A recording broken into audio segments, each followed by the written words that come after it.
A hidrosfera corresponde a toda a parte líquida contida no planeta. Significa que 2/3 da superfície do planeta são cobertos por oceanos. Sendo assim, a água é fundamental para a vida e pode ser encontrada na natureza em 3 estados físicos: sólido, líquido e gasoso, sendo que a maior parte dela é encontrada em forma líquida. A água que está presente em rios e oceanos sofre a evaporação. Sendo assim, as plantas liberam parte da água que absorvem através da transpiração. O vapor de água encontra as camadas mais altas da atmosfera. Com o resfriamento, este vapor se condensa e forma as nuvens, que se precipitam na forma de chuva. Assim, a água líquida atinge novamente a superfície terrestre. Então, a água infiltra o solo e é absorvida pelas plantas. Os animais podem ingerir diretamente ou através da alimentação, isso formando o ciclo da água. É importante compreender que a água atua tanto na transformação dos climas quanto na dinâmica do relevo, além de ser um item fundamental para a existência. Os oceanos correspondem à porcentagem total do planeta em 97,25%. As calotas polares e geleiras, em segundo lugar, correspondem a 2%. Lagos correspondem a 0,01%. A atmosfera, 0,01%. Rios, 0,001%. Sendo o oceano a maior parte. A degradação da água prejudica a qualidade do solo, dos alimentos, da sobrevivência humana, da biodiversidade e principalmente de seu consumo. Apesar de ser um bem renovável, pode sofrer processos irreversíveis de poluição e contaminação, além de que, por mais que pareça, não é um elemento infinito.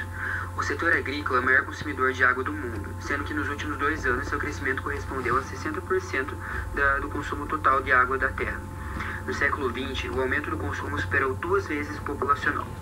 Os efeitos da poluição podem ser as chuvas ácidas, contaminação dos mares por causa do derrame de petróleo e o depósito de lixo radioativo no fundo dos mares.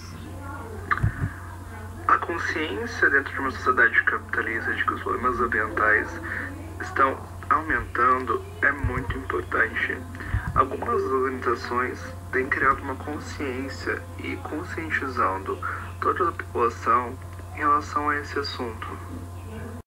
A contaminação dos mares deve-se ao fato do oceano ser um receptáculo universal de materiais poluentes. No entanto, esse não é o único tipo de poluição marítima com o qual nós devemos nos preocupar. A poluição sonora oceânica é um problema que vem sendo levantado nos últimos tempos porque foi constatado que os ruídos produzidos pelo ser humano estão desorganizando a vida dos animais marinhos. Debaixo d'água, onde o som se propaga com muito mais eficiência que a luz, os animais usam tanto para comunicação quanto para procurar alimentos e para evitar predadores. No entanto, a quantidade de ruído produzida pelo ser humano nos mares em geral tem se tornado ensurdecedora para esses animais. Em 2009, essa questão chegou à Suprema Corte dos Estados Unidos. O tribunal assegurou o direito das embarcações da Marinha de testarem sistemas de sonares voltados para a localização de submarinos inimigos, mesmo tendo sido registrados diversos episódios de desorientação das baleias por ocasião desses pulsos sonoros. As entidades competentes têm promovido iniciativas de comunicação com os capitães de navio para evitar que eles transitem em áreas de acasalamento e alimentação de baleias. No entanto, não há alternativas mais eficazes que já foram colocadas em prática. Então, o problema das baleias ainda está longe de ser resolvido.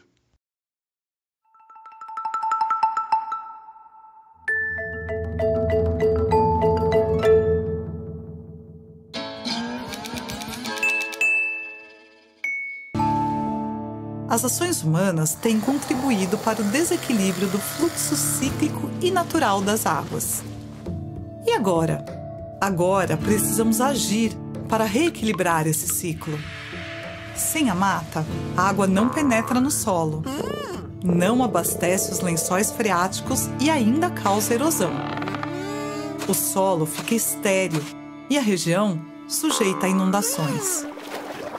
Uma das coisas mais importantes que podemos fazer é o plantio de vegetação nativa em áreas desmatadas. Nas margens dos rios, por exemplo, a mata funciona como os nossos cílios. Por isso é chamada de mata ciliar. Os olhos sem cílios ficariam desprotegidos. O mesmo acontece no meio ambiente. As árvores mantêm o solo protegido e facilitam a recarga dos reservatórios de águas subterrâneos. Sabia que a água é um importante insumo para as atividades agrícolas e que a irrigação é uma das principais responsáveis pelo uso da água nessa atividade? Por isso é importante que as propriedades rurais utilizem tecnologias como a cisterna calçadão, por exemplo, que capta a água da chuva para ser reutilizada na irrigação. Boas práticas agrícolas protegem o solo, os rios, suas nascentes e os lençóis freáticos. O lençol freático é um verdadeiro reservatório natural, que fica oculto sob a terra e é muito maior do que os rios que estão na superfície. A água se infiltra e percorre um longo caminho. Até nas cidades, escondidos embaixo de ruas asfaltadas, existem esses reservatórios. Por isso é tão importante termos parques, praças e quintais onde a terra possa absorver a água da chuva, prevenindo enchentes. E para evitar os alagamentos, o cuidado com lixo é fundamental. Jogar na rua nem pensar. O lixo entope os bueiros que escoam as águas e o resultado é mais enchentes. A separação e o descarte correto dos resíduos é muito importante. Se forem parar no lugar errado, irão contaminar as águas subterrâneas. Precisamos também nos mobilizar, fazer a nossa parte e exigir das autoridades o cuidado com saneamento básico em todos os municípios. E claro, lembrarmos sempre de economizar nosso recurso mais precioso. Recicle seus hábitos e mude suas atitudes. Por que falta água no Brasil se nosso país tem a maior reserva de água doce do planeta? A Amazônia contribui para a formação de chuvas em diversas partes do país. E o Cerrado é onde nascem diversos rios que abastecem nossas principais bacias hidrográficas. Mas apesar de importantes para o fornecimento de água no Brasil, não estamos cuidando bem de nenhum dos dois. Metade do Cerrado já se foi. E em 4 anos, desmatamos na Amazônia uma área equivalente a 5 cidades de São Paulo. Sem floresta em pé, não teremos água, mas usamos água para tudo.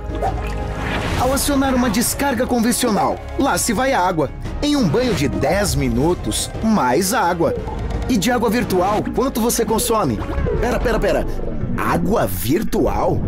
A água virtual é aquela utilizada para a produção dos bens e serviços que compramos e alimentos e bebidas que consumimos. E vai muita água.